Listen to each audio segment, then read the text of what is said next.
Hello and welcome back everyone for a new session of clinical pharmacology, and today we are going to continue our speaking about antibacterial agents or drugs.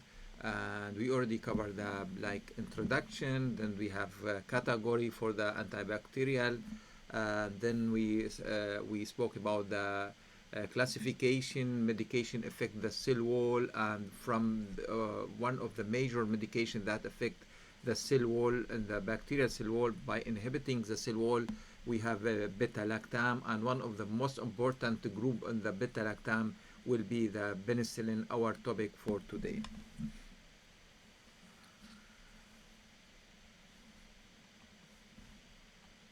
Okay, penicillin, how the penicillin work. So we are going to discuss the mechanism of action for the penicillin.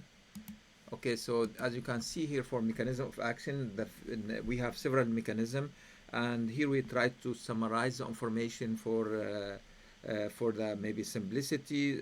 As you can see here, number one, penicillin bind to the uh, penicillin binding protein. So number one, the penicillin bind to the protein and the cell wall.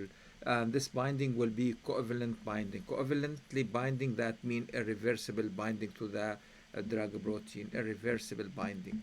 So this binding to irreversibly to the penicillin binding protein. We are going to see it on the image or picture later on.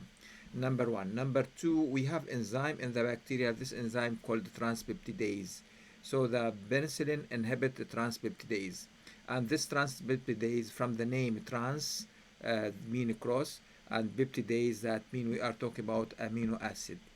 So we have amino acid in the bacterial, and we need enzyme for this amino acid, and they found that we have this enzyme called transpeptidase, and this transpeptidase will be inhibited by the penicillin. So the penicillin inhibit the enzyme that is important for synthesis of amino acid in the cell membrane, important for the cross-link linear peptidoglycan change, and this will end to the autolytic enzyme or cell lysis. So this is a major side effect here. Maybe we are going to see it in the image. So mechanism of action, this will affect the cell wall. Please remember that. Affect the cell wall, number one, and by three mechanisms. Number one, binding covalently to the penicillin binding protein, inhibit the enzyme called transpeptidase, and autolytic enzyme or autolytic cell lysis. Okay, so as you can see from this graph here, so in this graph here, we need to look on the target effect of penicillin. Then we look. This is the cell wall for the bacterial. So I will go back again.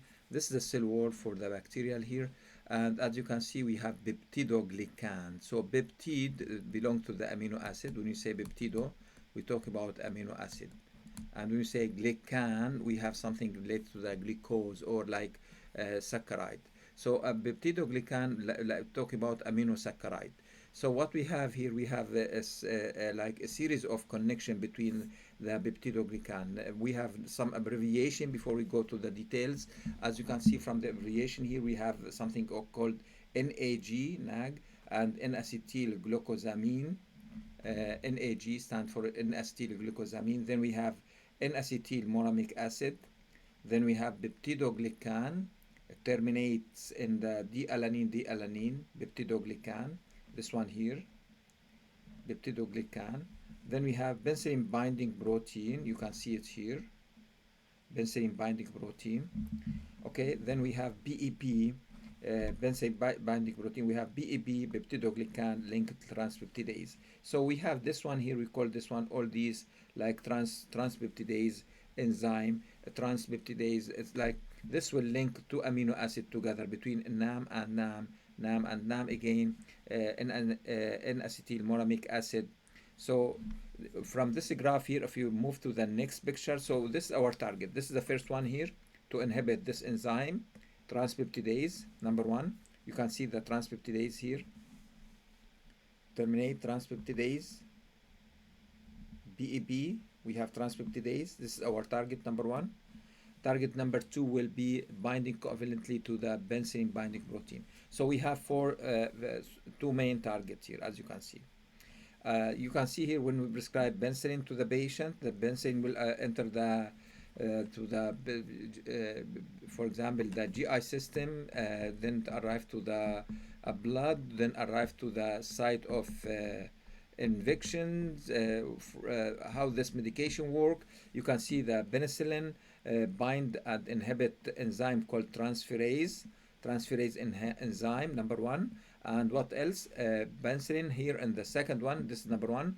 The second one will be binding to the protein, penicillin binding protein, and inhibit this protein, and this will lead to the cell death. This will lead to the opening pores, and you can see here we have destroyed to the destruction and the peptidoglycan, open pores and the cell membrane. This will lead to the leaking of the content of the bacterial cells, and this will lead to the death of bacterial cell. For this reason, we consider for this reason here, we consider the penicillin like bactericidal. I will clean it again. Bactericidal antibiotic. So you can see here from this graph, this important image. I think if you go back again to show maybe to demonstrate what we have here, we have the target side for how the penicillin work. Altogether, this is important image for us to understand then how this medication work. What is the end result by binding and cause pores and on the cell membrane, and this will lead to the leaking of content, and the end result will be death of the cell.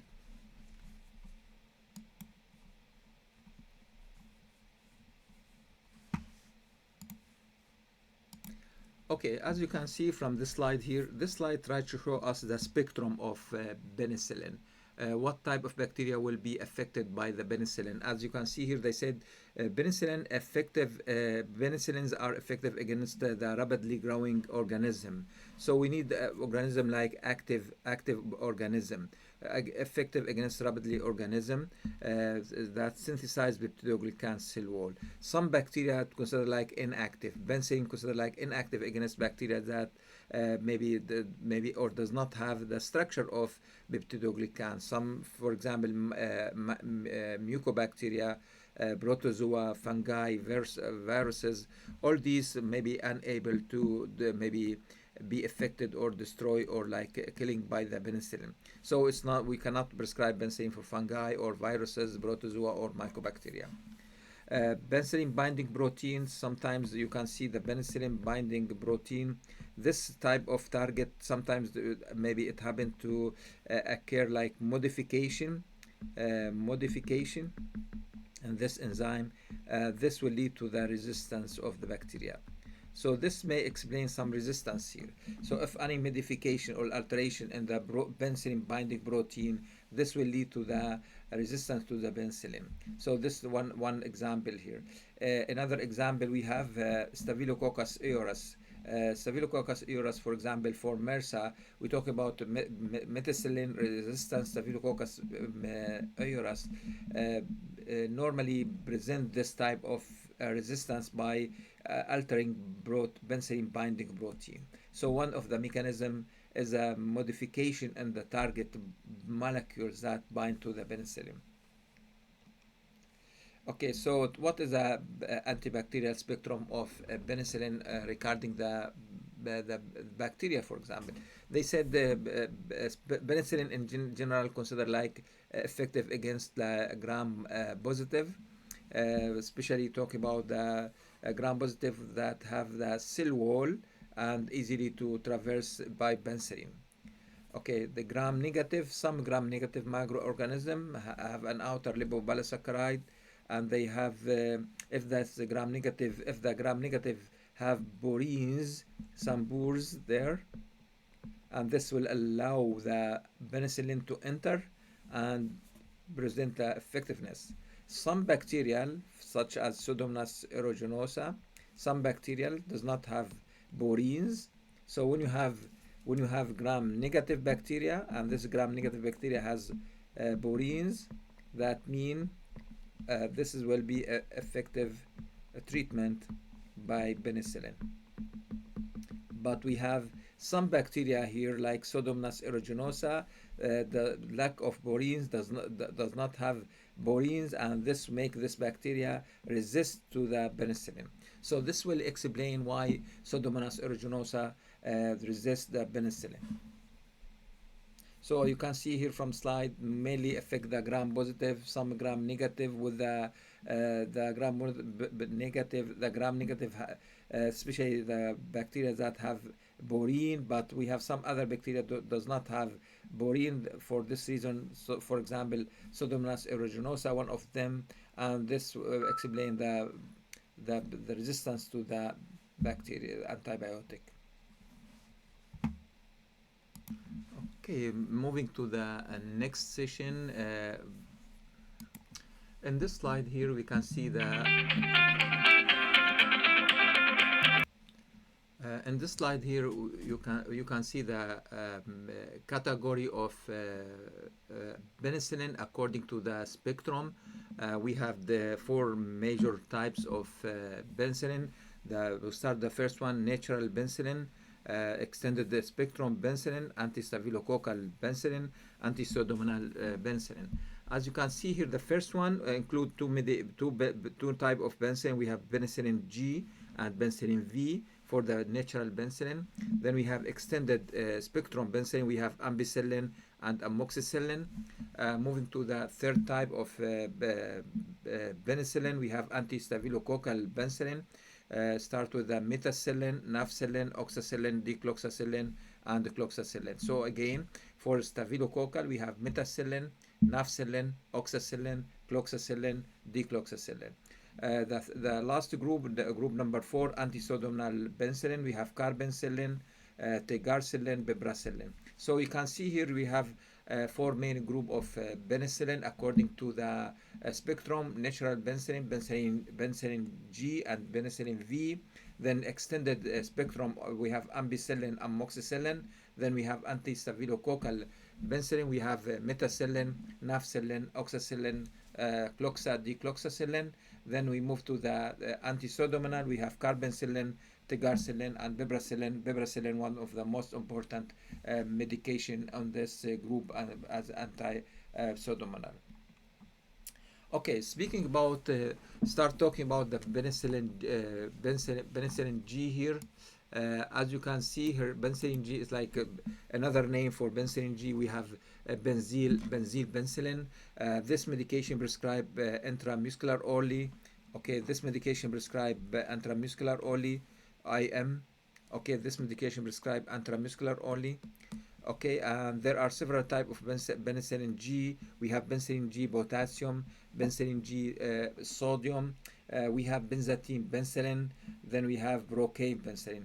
So we are going to discuss what is the difference between these types, four types of penicillin G, which all of them prescribe like injectable, IM injectable. And we have penicillin G potassium, penicillin G sodium, penicillin G benzathine, they have penicillin G brocade. So all these so when you have brocade here, they remind us with the local anesthetic. They said this one combination between penicillin G and local anesthetic, brocade penicillin, and it's available like 600,000 unit and 1 million unit, and we can prescribe this medication on daily basis. Okay, moving to the important group of medication. This one here like benzathine penicillin G. This consider like a longer duration. This consider like longer duration of penicillin, longer duration of penicillin. So as you can see here, we talk about what that means, the longer duration of action. So depends on the case, depends on the duration of action. We can look on the medications. Here we are going to discuss with reviewing some medical literature, reviewing some prescribing, writing information, leaflet, for example. I will start with the first one. If the patient come to the clinic suffer from laryngitis, okay, and this laryngitis due to the infection by streptococcal group, and considered like upper respiratory tract infections. So laryngitis considered like upper respiratory tract infection, affect the pharynx, and with the streptococcus. So here we have three different type of approach, as you can see. If you have adult here, if you have adult, as you can see here, we can prescribe benzathine penicillin 1,200,000 unit single injection. One injection for meningitis, that's it, done. The patient will be cured from the infection. Adult, 1,200,000 unit of benzathine penicillin. Okay, what about pediatric, older pediatric, for example, like speaking about 10 years old, 12 years old, coming to the clinic, we can prescribe single injection of 900,000 unit, single injection, one injection for pharyngitis. That's great. No need to take this medication for 5 or 10 days, orally, one injection, and the patient will be recovered. If you speak about the infant and pediatric small babies under the 60-pound weight, we are speaking about 300,000, 600,000 units. So here we depend on the approaches.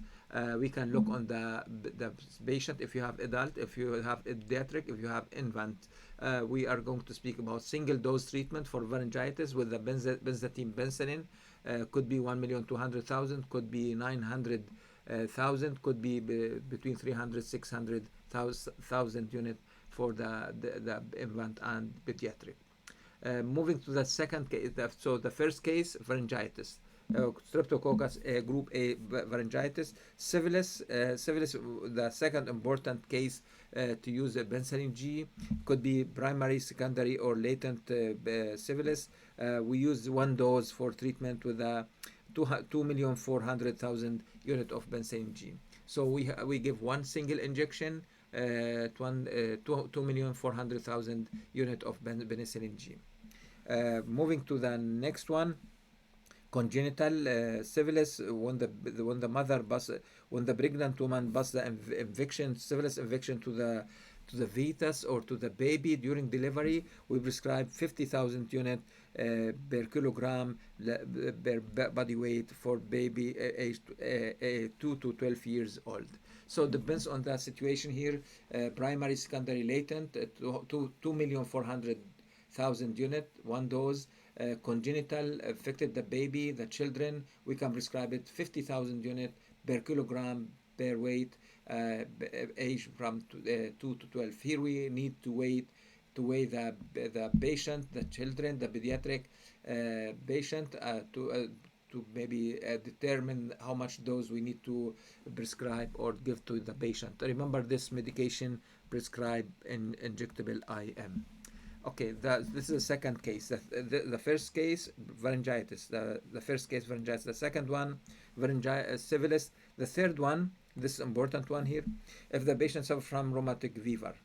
If the patient suffers from rheumatic fever or glomerulonephritis due to the infection with the streptococcal group A hemolytic.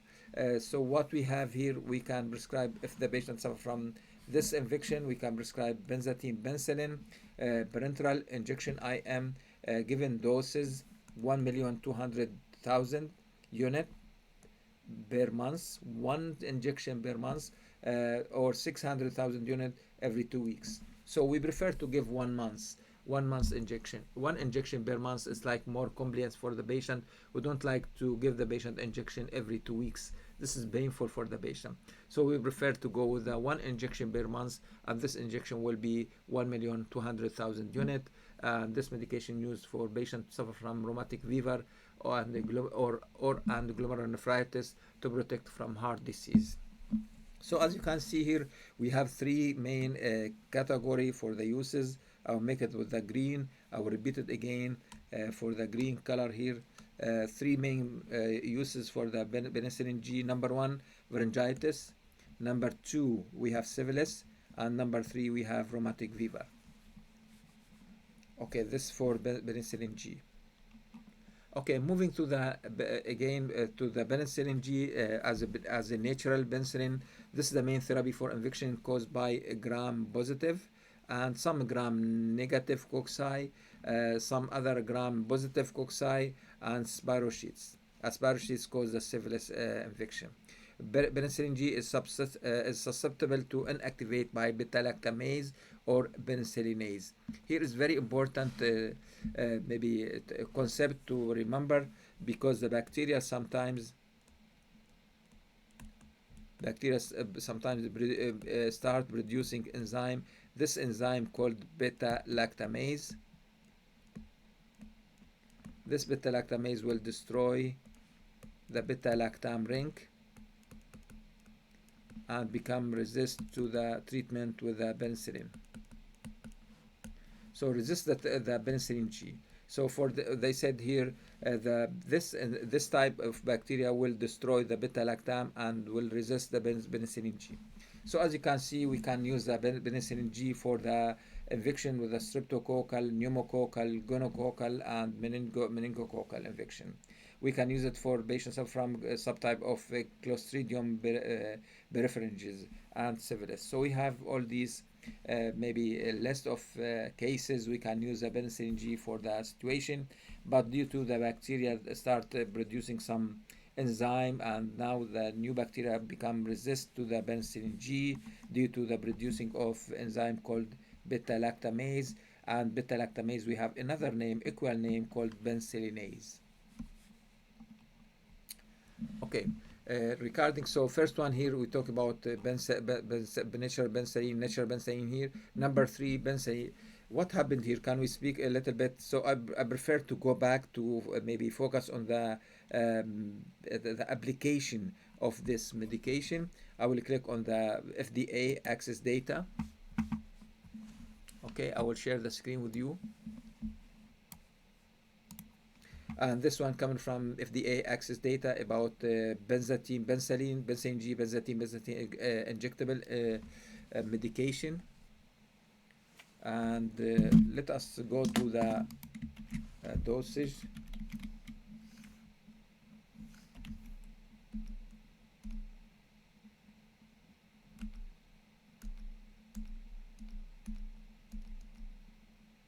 Okay, here you can see the doses. So most of the information here.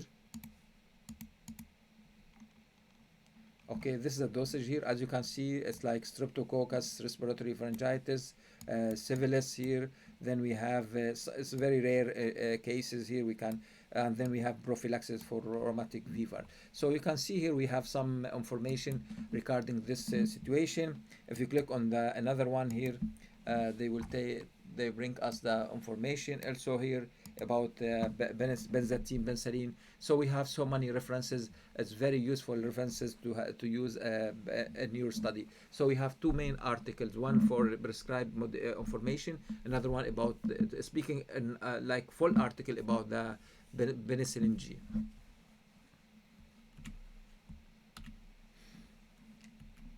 Okay. Maybe continue speaking about the penicillin G and V. They said we have two types, as you discussed, as natural penicillin. We have penicillin V and penicillin G. They said penicillin G is more potent than 10 times than penicillin V against Neisseria and certain anaerobes bacteria.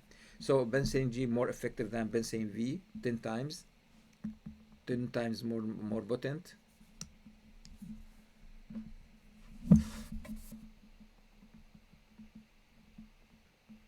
More potent than penicillin V. That's number one. Penicillin V, venoxymethylpenicillin, a spectrum similar to he has spectrum similar to the penicillin G, and we don't use it for bacteremia. Bacteremia, that means the bacteria arrive to the blood and cause severe cases here. So when you have bacteria in the blood, we have the like life-threatening infection or like severe infection. Because of its higher minimum bactericidal concentration, this medication does not arrive to the blood with enough concentration compared with the penicillin G. Okay, so the spectrum between V and G is similar, but this medication V is not effective like G in treatment of bacteremia. Okay. Moving to the penicillin V, what is the difference between G and V? And if you remember, penicillin G is maybe given intramuscular injection, what they found there in the penicillin V prescribed orally. So please remember the penicillin V is stable in the acid, and therefore penicillin V will be prescribed orally for oral infection and some anaerobic organism. Okay, we done with the first group of medication belong to the penicillin, natural penicillin. We discussed with you penicillin G and penicillin V. Moving to the next group of medication, we have extended spectrum penicillin. Two main group of medication, and this group of medication called aminopenicillin. This group of medication called aminopenicillin. As you can see, we have two main medication, ampicillin and amoxicillin. So similar spectrum to the penicillin G, and this is medication, both of them available orally. Okay, both medication available orally, more effective against gram-negative bacteria such as Haemophilus influenza, E. coli, Proteus. This medication also, as I mentioned, like prescribed orally. What are the different? We are going to speak about the maybe differences between ampicillin and amoxicillin. Ampicillin is the drug of choice for the gram-positive bacillus, Listeria monocytogenes, and some Enterobacter species. So as you can see here, we the broad spectrum mainly cover gram-positive and some gram-negative bacteria. So speaking about gram-negative, we have Haemophilus influenza, E. coli, Proteus, and ampicillin considered like drug of choice for gram-positive bacilli, Listeria monocytogenes, and some Enterobacter. We use this type of medication, amoxicillin and ampicillin, and most popular one will be amoxicillin for bronchitis, pneumonia, otitis media, urinary tract infection, biliary infections, and we can use it for prevention of bacterial endocarditis. We use the amoxicillin.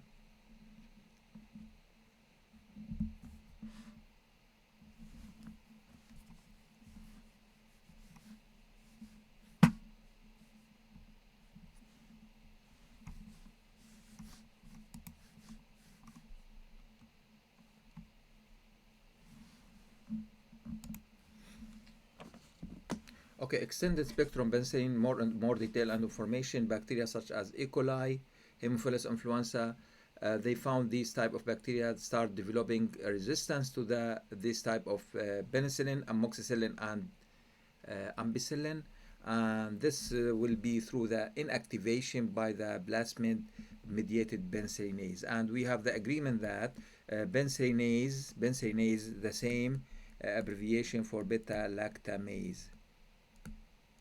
So this is a type of enzyme, lactamase here. So penicillinase, beta-lactamase, they found E. coli, Haemophilus influenza, start producing some enzyme through the plasmid mediated called penicillinase, or we call this one like beta-lactamase.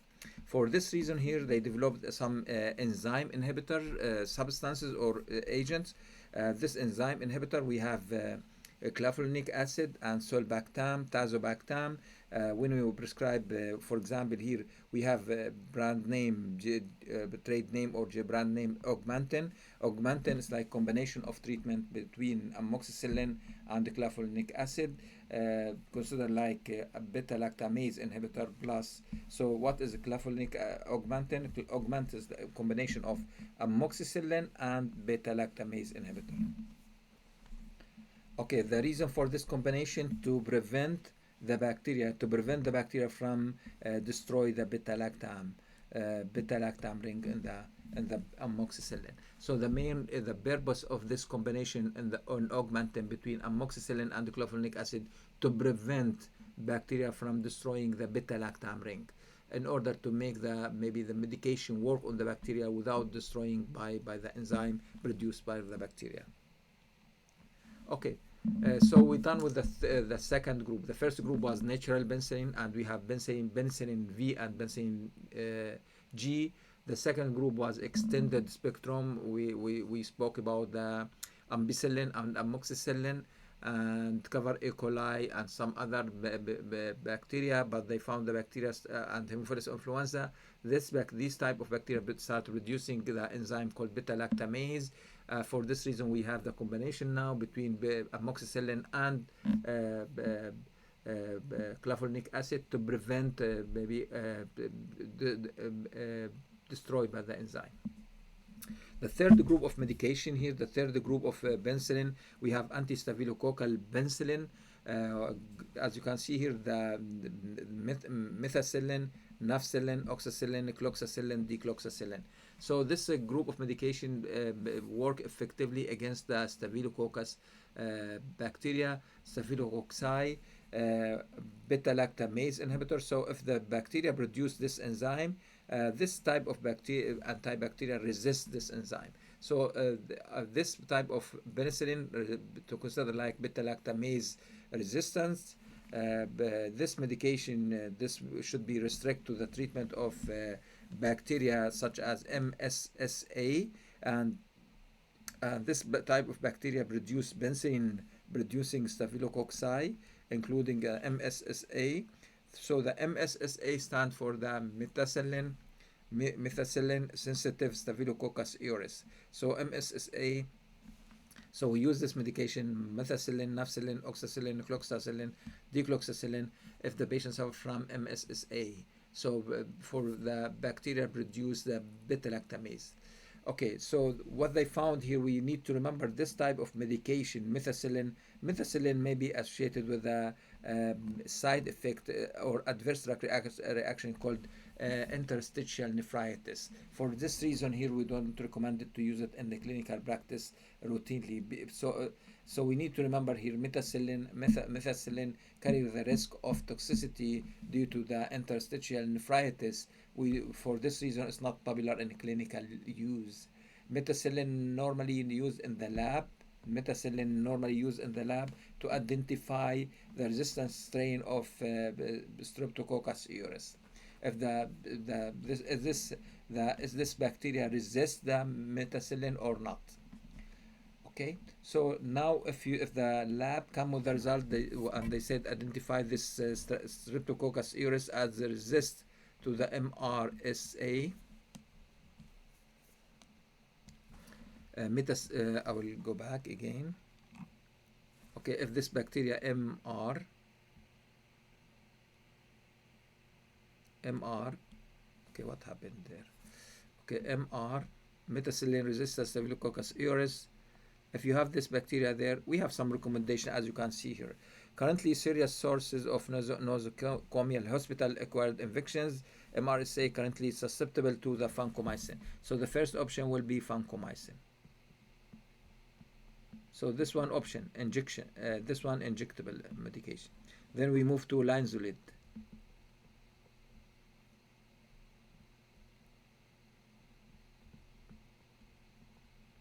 Okay, this is number one. Number two, alternative. Number three could be ciprofloxacin. And number four could be rifampin. So when the patient suffers from MSSA, if the patient suffers from MSSA, okay, drug of choice will be this medication here. Okay, if the patient suffers from MSSA, the drug of choice will be this medication here.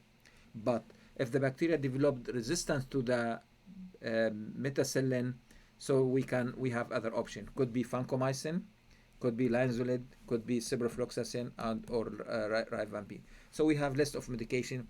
Here we need you to be familiar with the MRSA, MSSA.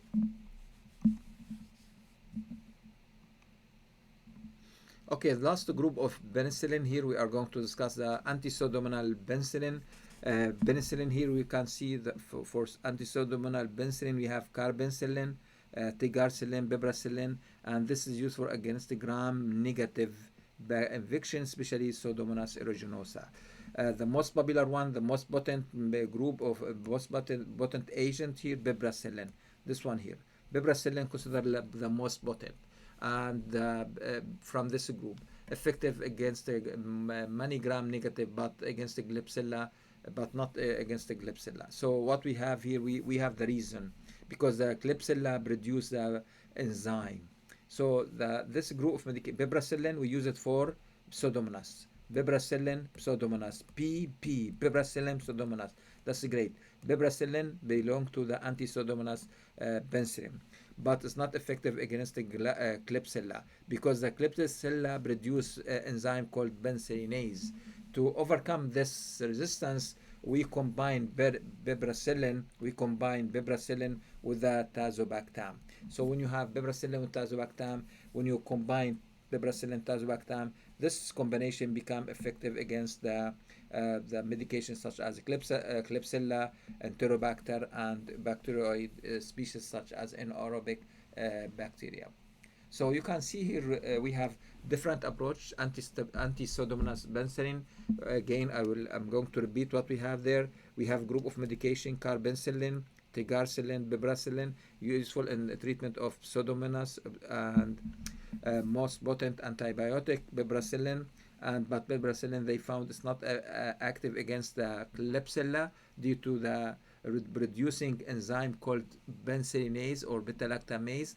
For this reason, we combine piperacillin and tazobactam together because tazobactam will inhibit this enzyme, penicillinase or beta-lactamase. Okay. What about the pharmacokinetic? Briefly here, we don't go in depth with the pharmacokinetic. They said most penicillin incompletely absorbed after oral administration. We don't, for example, if you remember, okay, let me move the picture here. If you remember from what we have in the beginning here, we have penicillin G, for example, here. Penicillin G could be prescribed IM. Penicillin V prescribed orally. Okay, so then we have amoxicillin orally also, and ampicillin prescribed orally. So, but in general, most of the penicillin incompletely absorbed after oral administration. Amoxicillin is the most completely absorbed. The best ampicillin for the absorption from the GI system. The best one from the GI system will be amoxicillin. Please remember that. Okay, metabolism, insignificant metabolism in the GI system and the liver excretion is very important. This penicillin mainly excrete through the kidneys, through the organic acid tubular secretory system by the glomerular filtration. Okay, so we can go in depth a little bit here if you need to speak about that. Primary route of excretion of penicillin, and this has happened in the proximal convoluted tubule, and this will be we have a system there, excretory system. This system responsible for uric acid at the elimination, at the same time responsible for penicillin elimination. Okay, so you can see here that if you prescribe, for example, probenecid to your patient, and this medication prescribed for the patient suffering from gout, this medication will be compete with the penicillin on the elimination from BCT, and this will lead to the increased level of penicillin in the blood, and this is kind of interaction considered like beneficial effect for the patient, because penicillin will be occupy the transporter and prevent elimination of penicillin from the GI, from the urinary system, from the nephron, and penicillin will be accumulate, and we need this effect here. It's like beneficial effect from the drug-drug interaction. Not always drug-drug interaction mean harmful to the patient or harmful to the system. Okay, so in general, most of the primary route, most of the popular route for the elimination through the kidneys. We have one exceptions. They said nafcillin mainly eliminated through the biliary route, through the liver. So you can see here we need to remember one medication eliminated primarily through the liver biliary route of administration. We found some penicillin in the breast milk and in the saliva for the patient. Okay. So the question here: which of the following penicillin excreted through the biliary route will be nafcillin? Okay, speaking about the adverse drug reaction of penicillin, as you can see here, penicillin in general considered like safest drugs. Penicillin are among safest drugs, and the blood level are not required to monitoring. We don't need to monitor blood level of penicillin. On the other hand, if you compare that, for example, with the vancomycin, or with the aminoglycoside.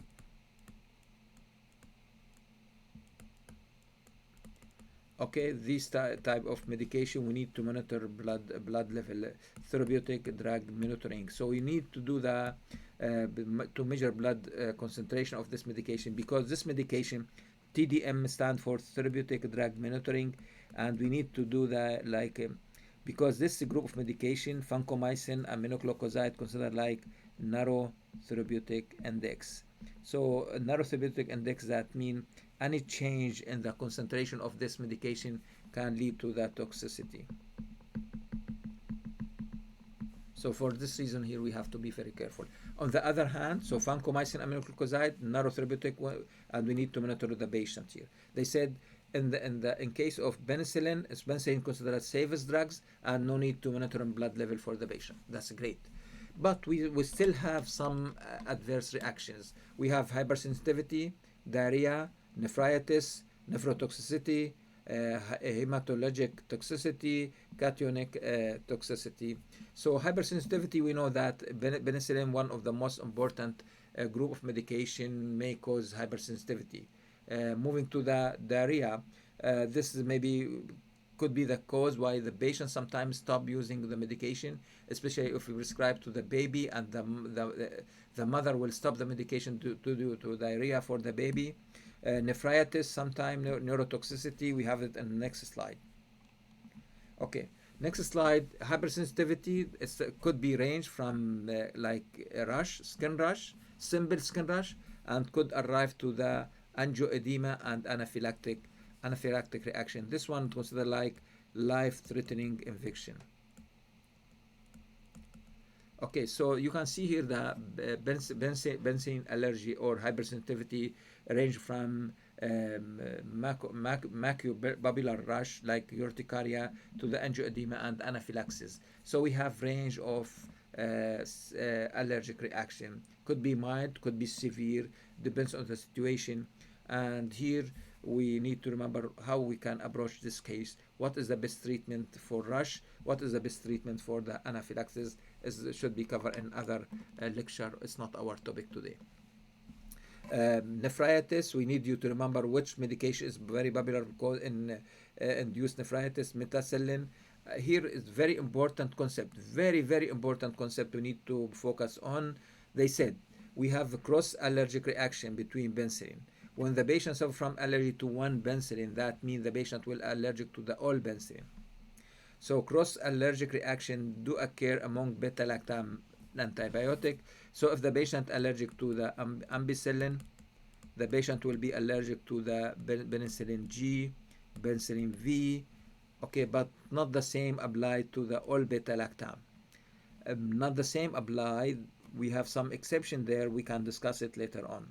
So the situation for clinical approach, if the patient comes to the clinic and during the history and physical examination, the patient mentioned that he has a history of drug allergy towards penicillin, like rash, skin rash, and this kind of mild allergy to penicillin.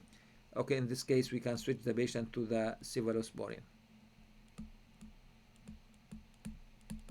such as cevalixin, for example. Okay, but if the patient suffers from history of anaphylaxis, we don't prescribe any beta-lactam antibiotic. Please remember. So if the patient suffers from mild, we can choose another beta-lactam. But if the patient suffers from severe anaphylaxis, we don't recommend use any other beta-lactam antibiotic. Okay, nephrotoxicity, we have some penicillin may provoke seizure when we inject it inside the central nervous system. Here we are talking about intrathecally. We speak about the cerebrospinal fluid. Okay. Okay, so when you inject it directly in the spinal cord, this may cause seizure, or when you prescribe very high level, very high concentration, very high doses, this may cause seizures. This is very rare. Okay, we need to remember that very rare to see the seizure provoked by penicillin. And the last one will be hematologic toxicity due to the decreased agglutinations, and may develop like this developed with tigarcellin and carbincyllin. So the question now for you, what is tigarcellin and piperacillin? Belong to which group of penicillin?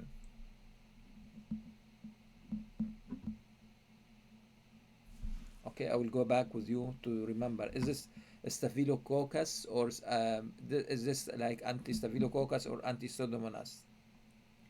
If you said anti-pseudomonas, you are correct. So carbon ticarcellin may involve in hematologic toxicity. So for this reason here, we don't recommend to use this two medication. The piperacillin will be the best medication in the group due to the hematologic toxicity. Okay. Okay, this conclude our session about penicillin, and we discuss penicillin as a group, start from natural penicillin to the anti-staphylococcus, anti-pseudomonas, then extended penicillin. We discuss the beta-lactamase as enzyme, and we discuss the reason why we use beta-lactamase inhibitors such as clavulanic acid, sulbactam, tazobactam to prevent, destroy the penicillin or the beta-lactam ring. We discuss the spectrum of penicillin, the clinical use, and also we discuss the side effect, especially talking about hypersensitivity reactions, start from mild skin rash to the severe anaphylactic reactions. Also, we spoke about nephritis from the metacillin. This, as I mentioned in the area, this conclude our session. Our next session we are going to speak about cephalosporin generation, spectrum, clinical use, side effect, mechanism of actions. Stay tuned and see you then. And have a great day, everyone.